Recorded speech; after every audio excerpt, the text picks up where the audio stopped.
The North Magnetic Pole is the point on the surface of Earth's northern hemisphere at which the planet's magnetic field points vertically downwards.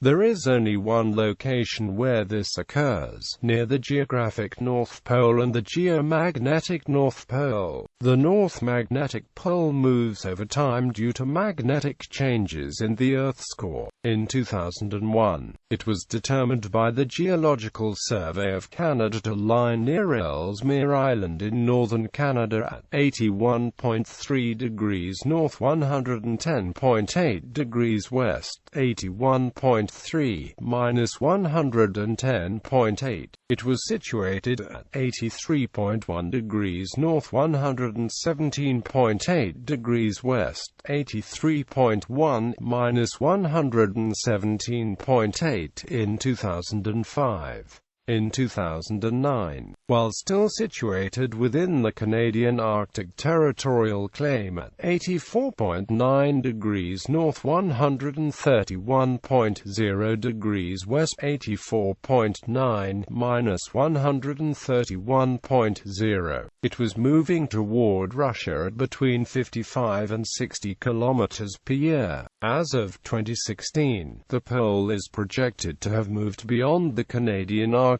territorial claim to 86.4 degrees north, 166.3 degrees west, 86.4 minus 166.3. Its southern hemisphere counterpart is the South Magnetic Pole. Since the Earth's magnetic field is not exactly symmetrical, the North and South magnetic poles are not antipodal, meaning that a line drawn from one to the other does not pass through the geometric center of the Earth. The Earth's North and South magnetic poles are also known as magnetic dipoles, with reference to the vertical dip of the magnetic field lines at those points. Polarity. All magnets have two poles, where the lines of magnetic flux enter and emerge. By analogy with the Earth's magnetic field, these are called the magnet's north and south poles. The convention in early compasses was to call the end of the needle pointing to the Earth's north magnetic pole the North Pole, and the other end, the South Pole, because opposite poles attract. This definition means that the Earth's north magnetic pole is actually a magnetic south pole and the Earth's south magnetic pole is a magnetic north pole. The direction of magnetic field lines is defined such that the lines emerge from the magnet's north pole and enter into the magnet's south pole. History. Early European navigators believed that compass needles were attracted to a magnetic island somewhere in the far north or to the pole star. The idea that the Earth itself acts as a giant magnet was first proposed in 1600 by the English physician and natural philosopher William Gilbert. He was also the first to define the North Magnetic Pole as the point where the Earth's magnetic field points vertically downwards. This is the definition used nowadays, though it would be a few hundred years before the nature of the Earth's magnetic field was understood properly.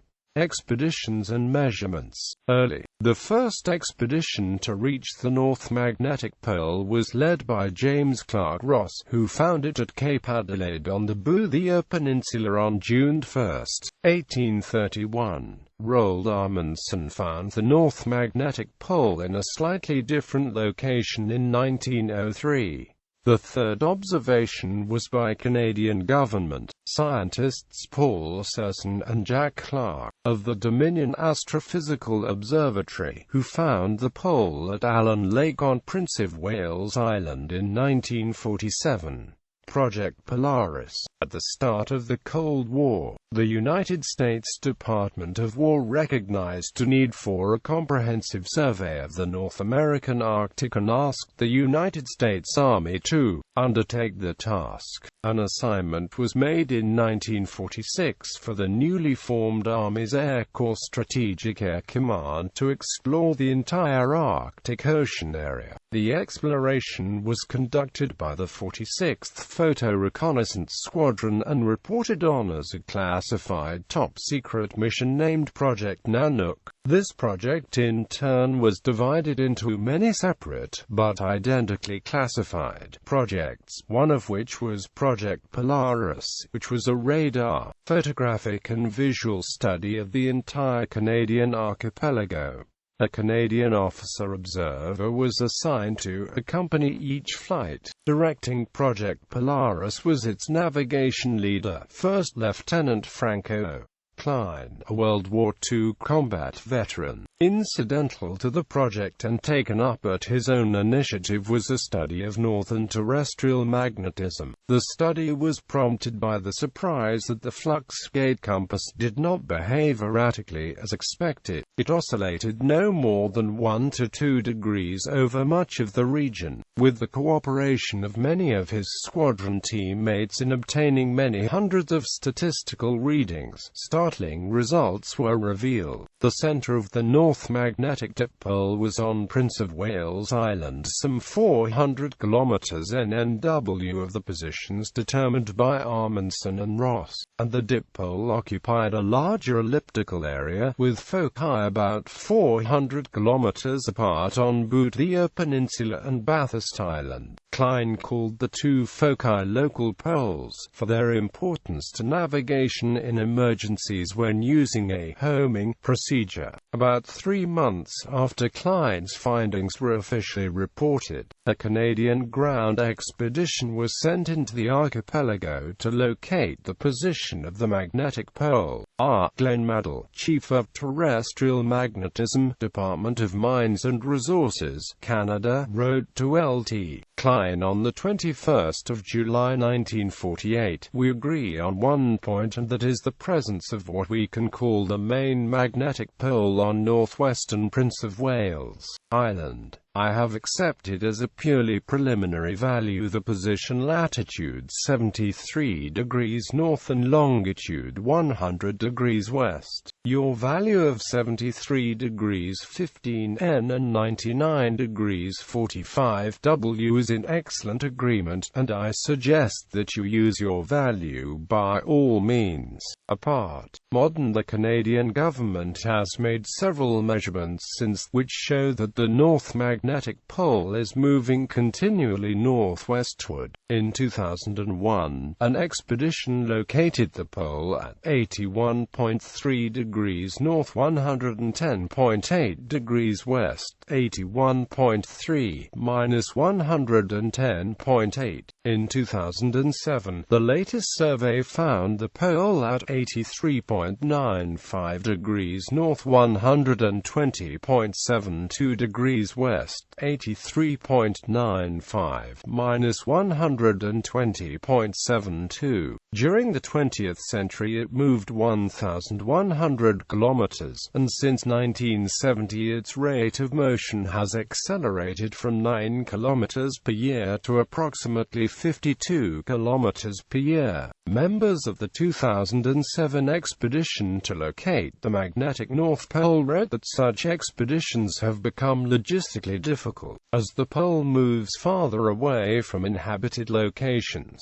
They expect that in the future, the magnetic pole position will be obtained from satellite data instead of ground surveys. This general movement is in addition to a daily diurnal variation in which the North Magnetic Pole describes a rough ellipse, with a maximum deviation of 80 kilometers from its mean position. This effect is due to disturbances of the geomagnetic field by charged particles from the Sun. The first team of novices to reach the magnetic North Pole did so in 1996, led by David Hempelman Adams. It included the first British woman Sue Stockdale and first Swedish woman to reach the pole. The team also successfully tracked the location of the magnetic North Pole on behalf of the University of Ottawa, and certified its location by magnetometer and theodolite at 78.5950 degrees north, 104.1983 degrees west,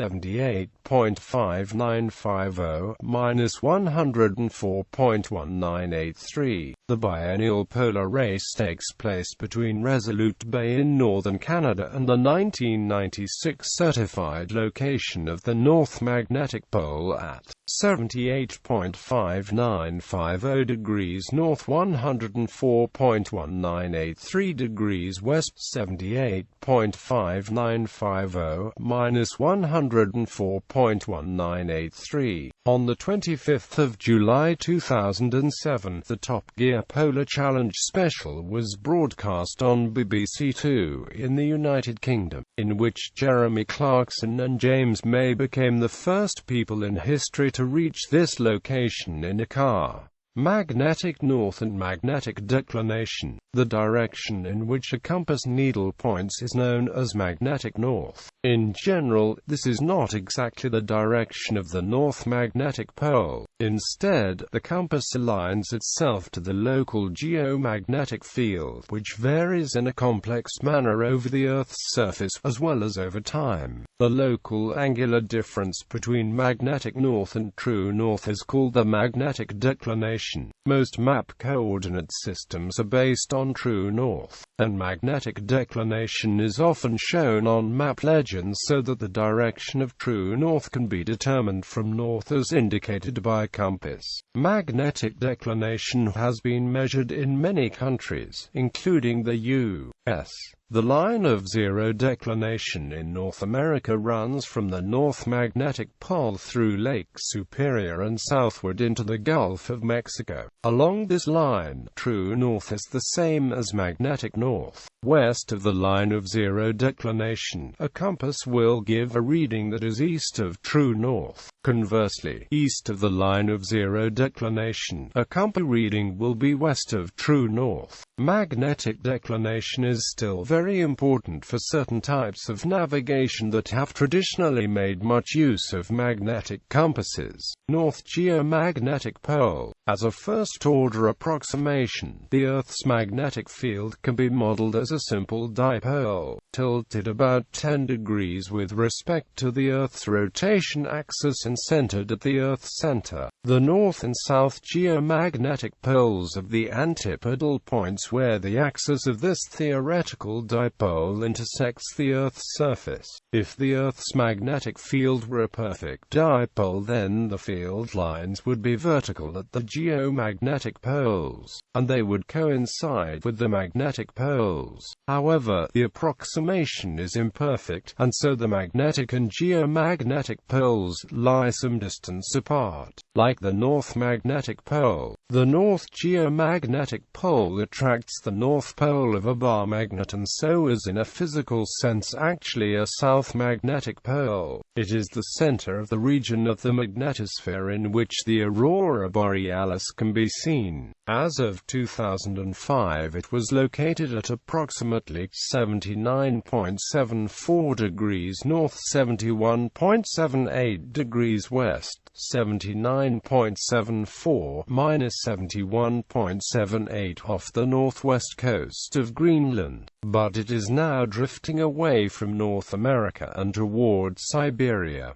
Geomagnetic reversal. Over the life of the Earth, the orientation of Earth's magnetic field has reversed many times, with magnetic north becoming magnetic south and vice versa, an event known as a geomagnetic reversal. Evidence of geomagnetic reversals can be seen at mid-ocean ridges where tectonic plates move apart and the seabed is filled in with magma. As the magma seeps out of the mantle, the magnetic particles contained within it are oriented in the direction of the magnetic field at the time the magma cools and solidifies.